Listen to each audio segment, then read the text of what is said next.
এই জন্য এটা জরুরি। চলো ভাই, বুঝতে শেখো, ভাবতে শেখো, ভাবতে শেখো। আত্ম উপলব্ধি বড় নিয়ামত। আমি প্রায় বলি এ কথা, আজকেও বলছি যে কমপক্ষে বাপ, জওয়ান, বুড়া, নারী, পুরুষ রাতের বেলা ঘুমের আগে এই পৃথিবীর সবাইরে ভুলে বাদ দিয়া 1 মিনিটের জন্য হলো নিজেকে নিয়ে কল্পনা করা উচিত। আমি আনিস, আমার জীবনটা আজকের সারাদিনে যেমনি চলছে, আমি কি করলাম, কি হারাইলাম, ভালোটা কি করলাম, মন্দটা কি করলাম। আমি একজন মানুষ, আমি একজন মুসলমান, আমার কিছু দায়িত্ব ছিল কিনা, আমার সৃষ্টিকর্তা আমাকে কিছু বলেছেন কিনা, আমার নবী সাল্লাল্লাহু আলাইহি ওয়াসাল্লাম আমার জন্য কিছু বলেছেন কিনা, আজকে সারাদিনে আমার আল্লাহর বিধান যা ছিল আমি তা পালন করেছি কিনা। এই কমপক্ষে নিজের সাথে আল কাইয়িসু মান দানা নাফসাহু ওয়া আমিলা লিমা বা'দাল মাউত।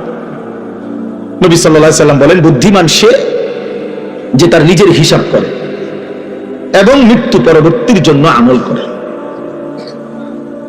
ওয়াল তানজুর নাফসুম মা কদ্দামাত লিগাদ।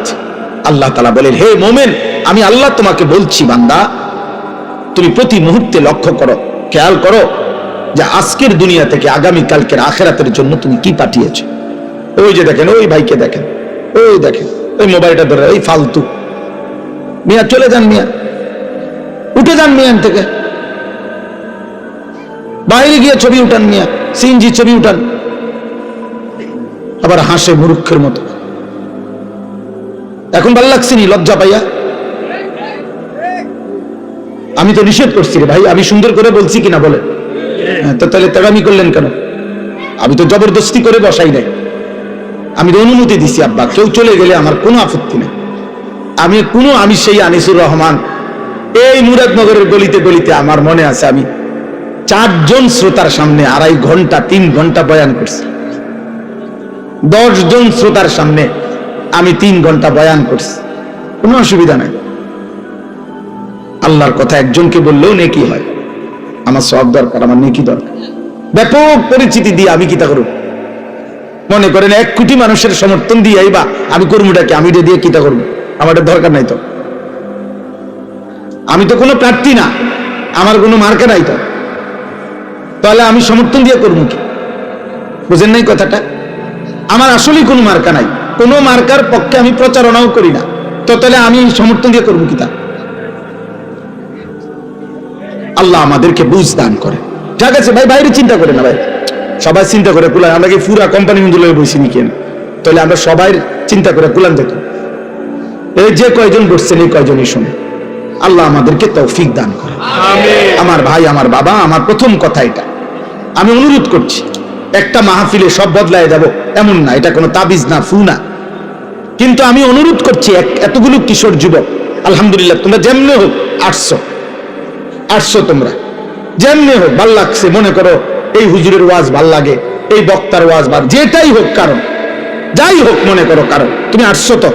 অতএব তোমার কাছে আমার অনুরোধ, তুমি আল্লাহর ওয়াস্তে, আমার জন্য আমি তোমার কাছে কিছু চাচ্ছি না, আমি তোমার কাছে চাচ্ছি 1 বিন্দু হইল তুমি তোমার বিবেকের সাথে বুঝাপড়া করো, যা করছো তা ঠিক কিনা।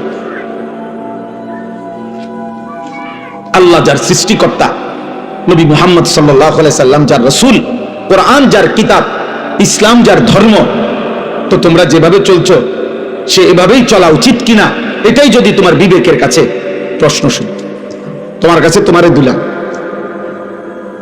প্রত্যেকটা কিশোর যুবক তোমার বিবেকের কাছে তোমাকে দিল। মনে রাখো আব্বাস, বড় আফসোসের বিষয় হলো এরকম অসংখ্য অগণিত যুবক তোমরা আছো, কিশোর, যাদের কপালে একজন অভিভাবক যে তোমারে আল্লাহর দিকে ফিরাবে, যে তোমারে গুনাহ থেকে বাঁচাবে, যে তোমারে হারাম ছবি, নারী, জিনা, ব্যভিচার, মদ, জুয়া, অস্থিরতা, বেহায়াপনা, কাফের বেঈমানদের চুল চেহারা, নাফরমানির জীবন থেকে তোমারে ফিরাবে। অসংখ্য ছেলে তোমাদের কপালে, এমন একজন মুরব্বী অভিভাবক কেউ জোটে না, যার কারণে জীবনটা এলোমেলো, নিজের মতো করে আর কতক্ষণ চলা যায়। আমরা কিতাবে পড়ছি, শেখ সাদি রহমতুল্লাহ আলাইহি, পৃথিবী বিখ্যাত বুজুর্গ ছিলেন, আল্লাহর ওলি। শেখ সাদি রহমতুল্লাহ বলেছেন, ইন্না মিন আযমি নিআমিল্লাহ আলা আবদিহি আন ইউওয়াফিকাহু লিসুহবাতিল আখিয়ার। শেখ সাদি রহমতুল্লাহ বলেন, আল্লাহর কোন বান্দার উপরে আল্লাহর একটি শ্রেষ্ঠতম নিয়ামত এটা যে আল্লাহ তাকে একজন নেক বান্দা, আল্লাহর কোন প্রিয় বান্দার সান্নিধ্য দান করেছেন, এটা কোন বান্দার উপরে আল্লাহর একটি শ্রেষ্ঠ নিয়ামত। তার জীবনে একজন ভালো মানুষ জুটছে যে তারে টেনে ধরছে, না তুমি এটা করতে পারবে না, না তুমি এটা ছাড়তে পারবে না। এর অসংখ্য অগণিত বিষয়, যে তাকে টেনে ধরে, যে তাকে শুধরায় দেয়, যে তাকে ঠিক করে দেয়, যে তাকে আল্লাহর পথে আগায় দেয়। এরপরে লিখছে তিনি, ওয়া ইন্না উকুবাতাহু লিআবিদিহি আন ইয়াবতালিয়াহু বিসহবাতিল আশরার। আর আল্লাহর শাস্তি তার কোন বান্দার উপরে দুনিয়ায় একটি শাস্তি এটা, যে আল্লাহ তাকে কোন মন্দ লোকের সান্নিধ্য দিয়ে মুসিবতে ফেলে দিছে।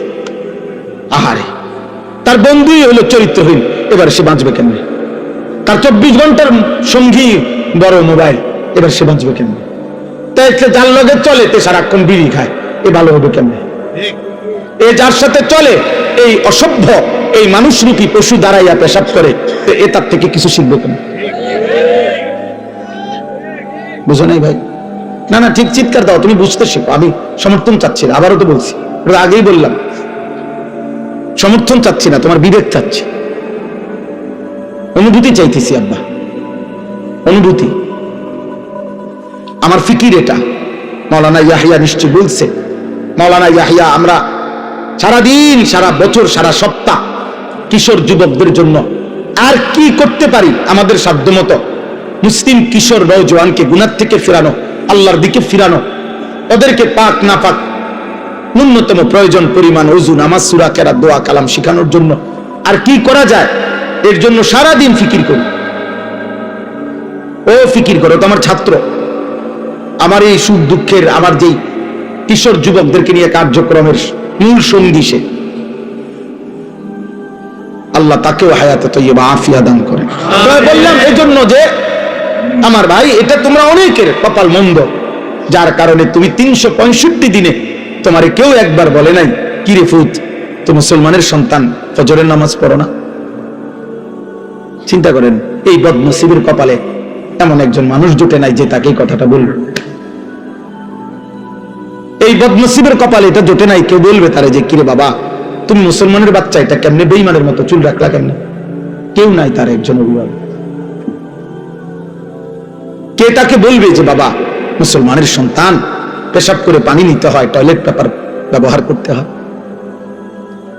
কে তাকে বলবে যে বাবা, সারা রাত উলঙ্গ ছবি দেখা, নর্তকী দেখা, এ তো জাহান্নামীদের কাজ হইতে পারে, ইমানদারের কাজ হইতে পারে না।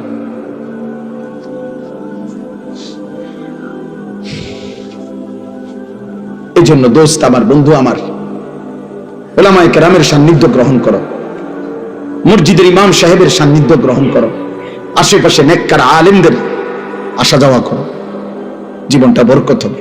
তোমার মতো তুমি চইলো না, অসৎ বন্ধুর মতো তুমি চইলো না, কষ্ট পাইবা। কোরআনুল কারীমের মধ্যে আছে, কিয়ামতের দিন আল্লাহ বলবেন ফেরেশতাদেরকে, উহশুরুল লাযীনা যালামু ওয়া আজওয়াজাহুম ওয়া মা কানু ইয়াবুদুন মিন দুনিল্লাহ ফাহদুহুম ইলা সিরাতিল জাহিম। আহা, কিয়ামতের দিন আল্লাহ বলবে, ফেরেশতারা, হাসরের এই ময়দান থেকে প্রত্যেকটা পাপীকে আরো 2 জন সঙ্গী সহ একসাথ করো, 3 জনকে একসাথ করো, এক পাপী, 2 ওয়া আজওয়াজাহুম, ওই পাপ কাজটি তার সঙ্গী যে ছিল, যার সঙ্গী হয়ে, যার সঙ্গ নিয়ে সে এই গুনার কাজটা করত, ওরও একসাথ করো। ওয়া মা কানু ইয়াবুদুনা মিন দুনিল্লাহ, এবং এই পাপ এবং গুনার কাজ করতে গিয়ে সে আমি আল্লাহকে বাদ দিয়ে যার উপরে ভরসা করত, আমার নেতা আছে, আমার কর্মী আছে, আমার দল আছে, আমার ক্ষমতা আছে, আমার সম্পদ আছে, আমার টাকা আছে, আমার বাড়ি গাড়ি আছে, আমাকে বংশ বড়, আমার খোলাফান আছে, কিছু না কিছু একটার উপরে ভরসা করে, আমার শরীর আছে, আমার স্বাস্থ্য আছে। আল্লাহর কসম, প্রত্যেক পাপী, আমি কিংবা তুমি, পাপ করার মুহূর্তে তার একটা না একটা আস্থা আছে কারোর উপর, আল্লাহকে বাদ দিয়া, তাহলে হে নাফরমানি করছে কেন? আল্লাহ বলবেন ফেরেশতাদেরকে, ওরও ডাকো, এই 3 নাফরমানকে একসাথ করো, পাপী, পাপীর সঙ্গী, এবং পাপ কাজে সে যার উপরে ভরসা করছে, যার উপরে নির্ভর করছে। আল্লাহ বলবেন ফেরেশতারা 3টা নাফরমানকে একত্র করে ফাহদুহুম ইলা সিরাতিল জাহিম, জাহান্নামের রাস্তা দেখাবে।